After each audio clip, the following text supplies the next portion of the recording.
കാലാകാലങ്ങളായി CPM അടങ്കലെടുത്തിരിക്കുന്ന പുനലൂർ നഗരസഭയുടെ അഴിമതി കഥകൾ ഇനിയുമുണ്ട് പുറത്തുവരാൻ. ആ പൂട്ടിയിരുന്ന പൂട്ട് തുരുമ്പിച്ചു പോയതല്ലാതെ അത് ഒരു തവണ പോലും തുറന്ന് പബ്ലിക്കിന് കൊടുക്കാൻ കഴിഞ്ഞിട്ടില്ല. 4 വലിയ കുടിവെള്ള പദ്ധതികൾക്ക് വെള്ളമെടുക്കുന്ന പുനലൂർ നഗരസഭാ പ്രദേശത്ത് അതിരൂക്ഷമായ കുടിവെള്ള ക്ഷാമം, അതിന് പരിഹാരം കണ്ടെത്താൻ നഗരസഭ കഴിഞ്ഞില്ല. പെരുമ്പാമ്പുകളുടെ ആവാസ കേന്ദ്രമായി അത് മാറിയിരിക്കുക, അതൊന്നും ചെയ്തില്ല. റിവോൾവിംഗ് ചെയർ വാങ്ങിയത് കസേര ഒന്നിന് 10,000 രൂപ വെച്ചാണ്. കേരളത്തിൽ കേട്ടുകേൾവിയില്ലാത്ത തരത്തിലൊരു ഭരണമാണ് കഴിഞ്ഞ 4.5 വർഷക്കാലമായി പുനലൂരിൽ നടന്നുകൊണ്ടിരിക്കുന്നത്. ഏറ്റവും കൂടുതൽ കൗൺസിലർമാർ ടൂർ പോയിട്ടുള്ള ഒരു നഗരസഭ ഏതാണെന്ന് ചോദിച്ചാൽ അത് പുനലൂർ നഗരസഭ. ഇത്രയും വില കൂടിയ കസേരകൾ കൊടുക്കുന്ന കമ്പനി ഏതാണെന്ന് അറിയാൻ ഞങ്ങൾ എത്തിയപ്പോൾ ഇവിടെ ആട് കിടന്നിടത്ത് കൂട പോലുമില്ല. 36 കസേരകൾ വാങ്ങുമ്പോൾ 3,86,000 രൂപ വന്നത് ഇതെങ്ങനെയാണ് ഇത്രത്തോളം തുകയ്ക്ക് ഇത് വാങ്ങിച്ചു എന്ന് പറയുന്നത് തന്നെ. ഞങ്ങളൊക്കെ പ്രതിപക്ഷത്തേക്ക് ഇരിക്കുന്നവരാണെങ്കിൽ അപമാന ഭാരത്താൽ ഞങ്ങളുടെയൊക്കെ തല കുഞ്ഞിരിക്കുകയാണ്. പുനലൂർ പട്ടണത്തെ മുഴുവൻ പുനലൂർ നഗരസഭയുടെ ഭരണ നേതൃത്വം, ഇടത് ഭരണ നേതൃത്വം അപമാനിച്ചിരിക്കുകയാണ്. അഴിമതിയുടെയും കെടുകാര്യസ്ഥതയുടെയും പ്രതിരൂപമായി പുനലൂർ നഗരസഭ. ഇപ്പോൾ ഏറ്റവും പുതുതായി നടന്ന കസേരകളിയുടെ റിപ്പോർട്ടാണ് പുറത്തുവരുന്നത്. ടെൻഡർ നടപടിയോ പ്രോജക്ട് റിപ്പോർട്ടോ ഇല്ലാതെ നഗരസഭ വൈസ് ചെയർമാൻ റിവോൾവിംഗ് ചെയർ വാങ്ങിയത് കസേര ഒന്നിന് 10,000 രൂപ വെച്ചാണ്. അങ്ങനെ 36ഓളം കസേരകൾ, 3,80,000 രൂപ ചിലവ്. ഇത്രയും വില കൂടിയ കസേരകൾ കൊടുക്കുന്ന കമ്പനി ഏതാണെന്നറിയാൻ ഞങ്ങൾ എത്തിയപ്പോൾ ഇവിടെ ആട് കിടന്നിടത്ത് കൂട പോലുമില്ല. കസേരകളൊക്കെ കൊടുത്തവർ തന്നെ തിരിച്ചു കൊണ്ടുപോയി. ഒരു നഗരസഭയ്ക്കും ഉണ്ടായിട്ടില്ല ഇത്തരം നാണക്കേടെന്നാണ് പ്രതിപക്ഷം പറയുന്നത്. പുനലൂർ നഗരസഭ 52,000-ഓളം വരുന്ന പട്ടണവാസികളെ മുഴുവൻ പേരെ അപമാനത്തിലാക്കിയതാണ് കഴിഞ്ഞ ദിവസം നഗരസഭാ ഹാളിൽ നടന്ന സംഭവം. ബന്ധപ്പെട്ട ഫയലുകളോ നടപടിക്രമങ്ങളോ ഒന്നും പൂർത്തീകരിക്കാതെ സാധാരണ മാർക്കറ്റ് നിരക്കിനേക്കാൾ 2-3 ഇരട്ടി കൂടിയ നിരക്കിൽ 3,86,000 രൂപയ്ക്ക് കൗൺസിൽ ഹാളിലേക്ക് കൗൺസിൽ അറിയാതെ കസേര വാങ്ങിയിടുകയും ആ ഇട്ടതിൻ്റെ പണം നൽകിയില്ല എന്ന് ആരോപിച്ചുകൊണ്ട് ആഡ്കോ എന്ന് പറയുന്ന അക്രഡിറ്റഡ് സ്ഥാപനം നഗരസഭാ ഹാളിലെത്തി അതിക്രമിച്ച് കയറി ആ കസേരകൾ മുഴുവൻ എടുത്തുകൊണ്ട് പോയത് പിടിപ്പുകെട്ട ഭരണസമിതിക്ക് മാത്രമല്ല നാണക്കേടുണ്ടായിട്ടുള്ളത്, പുനലൂരിലെ 52,000 പേർക്കും അതിന് നാണക്കേടുണ്ടായിട്ടുണ്ട്. പുനലൂർ നഗരസഭയെ സംബന്ധിച്ചിടത്തോളം ഇത് പട്ടണവാസികൾക്ക് ഇതൊരു പുതുമയല്ലാതായി മാറിയിരിക്കുകയാണ്. ഏതാനും വർഷങ്ങൾക്ക് മുമ്പാണ് പുനലൂർ നഗരസഭയിലെ കോടിക്കണക്കിന് രൂപ വില വരുന്ന വസ്തുവകകളുടെ പ്രമാണങ്ങൾ മോഷണം പോയത്. അതിനെക്കുറിച്ചൊക്കെ അന്വേഷണങ്ങൾ പല അവസരങ്ങളിൽ നടന്നെങ്കിലും അതൊന്നും പിന്നീട് വെളിച്ചം കാണാതെ അന്വേഷണ റിപ്പോർട്ടുകളെല്ലാം മങ്ങിപ്പോവുകയും ചെയ്തു. സമീപ സമയത്ത് തന്നെ അഴിമതിയുടെ പ്രതിരൂപമായി പുനലൂർ നഗരസഭ ഭരണം മാറി. പുനലൂരിൽ സമീപത്ത് പല പഞ്ചായത്തുകളും നഗരസഭകളും കിലോമീറ്ററിന് 5,000 ലിറ്ററിന്റെ ടാങ്കർ വെച്ച് കെട്ടി ഓടുന്നതിന് 75 രൂപ മുതൽ 80, 85, 90 രൂപ വരെ ഓടിയപ്പോൾ പുനലൂർ നഗരസഭയിൽ 1 കിലോമീറ്റർ ഓടുന്നതിന് 295 രൂപ നിരക്കിൽ ഓടിയത് വിജിലൻസ് കേസെടുത്ത് അന്വേഷണം നടന്നുകൊണ്ടിരിക്കുകയാണ്. നഗരസഭ വക ശ്മശാനം ഇപ്പോൾ അടച്ചുപൂട്ടിയിരിക്കുക. കാരണം നഗരസഭയിൽ ഈ ശ്മശാനം അറ്റകുറ്റപ്പണി നടത്തുന്നതിന് ഒരു സ്ക്രൂ പോലും മാറാതെ ലക്ഷക്കണക്കിന് രൂപ മാറിക്കൊടുത്തതിന് പണം മാറിക്കൊണ്ടുപോയ ആളുകൾ ഒന്നും ചെയ്യാത്തതിനാൽ ഇവിടെ പട്ടണവാസികൾ അനാഥരായിട്ടുള്ള ആളുകളുടെ മൃതശരീരം സംസ്കരിക്കുന്നതിന് സമീപ പ്രദേശങ്ങളിൽ അകലെ കൊണ്ടുപോകേണ്ട സ്ഥിതിയാണ്.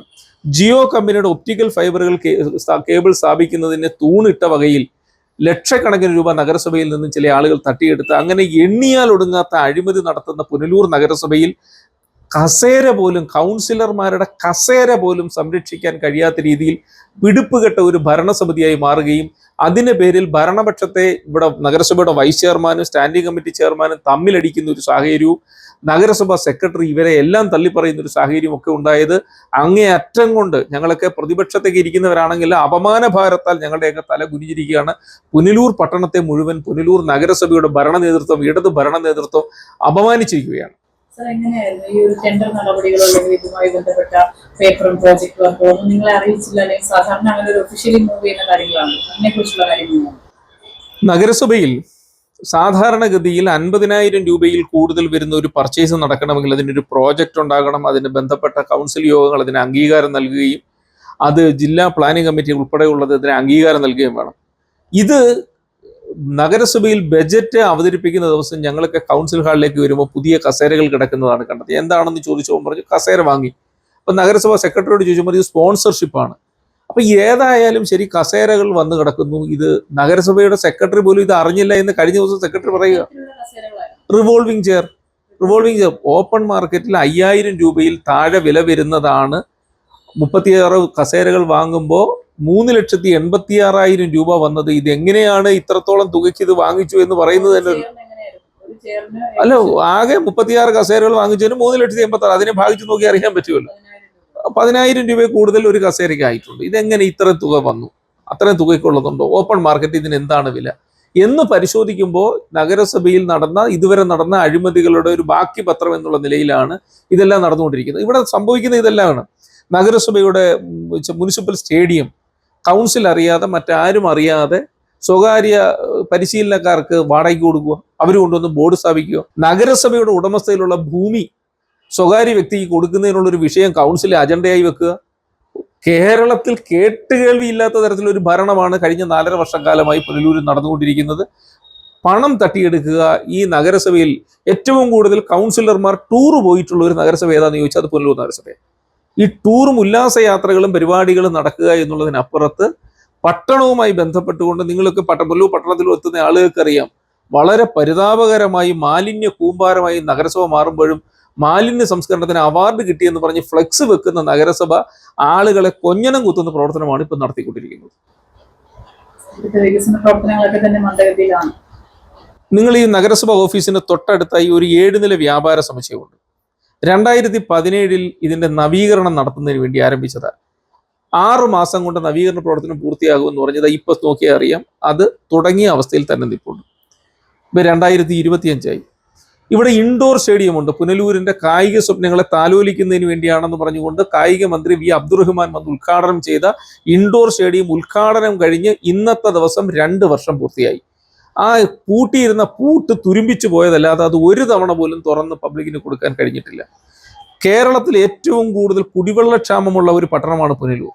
കല്ലടയാറ് ജലസമൃദ്ധമായി ഒഴുകുന്ന ഇവിടെ നിന്നാണ് മീനാട് വാട്ടർ പ്രോജക്റ്റ്, ജപ്പാൻ കുടിവെള്ള പദ്ധതി ഉൾപ്പെടെ 4 വലിയ കുടിവെള്ള പദ്ധതികൾക്ക് വെള്ളമെടുക്കുന്ന പുനലൂർ നഗരസഭാ പ്രദേശത്ത് അതിരൂക്ഷമായ കുടിവെള്ളക്ഷാമം. അതിന് പരിഹാരം കണ്ടെത്താൻ നഗരസഭ കഴിഞ്ഞില്ല. ഒരു ടൗൺ ഹാൾ നിർമ്മിക്കുന്നു എന്ന പേരിൽ KPSCയുടെ സ്ഥാപകനായിരുന്ന മുൻ പത്തനാപുരം MLA ആയിരുന്ന CPIയുടെ ഭരണപ്രജ്ഞനായ നേതാവ് രാജഗോപാലൻ നായർ സാറിന്റെ പേരിൽ ഒരു ടൗൺ ഹാൾ പണിയുന്നു എന്നുള്ളതിന്റെ പേരിൽ കമ്പിക്കാലിൽ 1,65,00,000 രൂപ ചെലവാക്കി അവിടെ നിൽക്കുകയാണ്. നിങ്ങൾ പോയി നോക്കിയാൽ അറിയാം. അവിടെ പിന്നീട് ഒരു കാര്യം ചെയ്തില്ല. 1,65,00,000 രൂപ മാറിക്കൊണ്ടുപോയി. പട്ടണത്തിലൊന്നും ചെയ്തില്ല. ഇവിടെ സമീപത്ത് ഈ വയോജനങ്ങളുടെ ഒരു വിശ്രമ കേന്ദ്രം എന്ന് പറഞ്ഞുകൊണ്ട് ഒരു കെട്ടിടം നിർമ്മിച്ച് അത് കമ്പിക്കൽ സ്കെൽറ്റനായി നിൽക്കുക. 95 ലക്ഷം രൂപ ചെലവഴിച്ചുകൊണ്ട് മത്സ്യ മാർക്കറ്റിൽ ഒരു കെട്ടിടം നിർമ്മിച്ചു, അതും ഉപേക്ഷിച്ചു. ടൂറിസം പ്രൊമോഷൻ കൗൺസിലുമായി ചേർന്നുകൊണ്ട് ഒരു വാക്ക്വേ നിർമ്മിക്കുന്നതിന് വേണ്ടി KSRTC ബസ് സ്റ്റേഷൻ സമീപം കാട് മൂടി കിടക്കുക. ഇപ്പോൾ അത് പെരുമ്പാമ്പുകളുടെ ആവാസ കേന്ദ്രമായി അത് മാറിയിരിക്കുക. അതൊന്നും ചെയ്തില്ല. അങ്ങനെ പട്ടണവുമായി ബന്ധപ്പെട്ട് യാതൊന്നും ചെയ്യാതെ തട്ടിപ്പിന്റെ ഒരു പ്രതിരൂപമായി നഗരസഭയുടെ ഭരണം മാറിയിരിക്കുക. കസേരകളിൽ മാത്രമല്ല, ഇവിടുത്തെ ഓരോ ജനങ്ങൾക്കും നഗരസഭ കൊണ്ട് നാണക്കേട് കാരണം പുറത്തിറങ്ങി നടക്കാൻ വയ്യാതായി. കാലാകാലങ്ങളായി CPM അടങ്കലെടുത്തിരിക്കുന്ന പുനലൂർ നഗരസഭയുടെ അഴിമതി കഥകൾ ഇനിയുമുണ്ട് പുറത്തുവരാൻ. നമുക്ക് വരും വാർത്തകൾക്കായി കാത്തിരിക്കാം. ക്യാമറമാൻ അൻഷാദിനൊപ്പം ബിൽവാനിത്സൻ, വിസ്മയ ന്യൂസ്.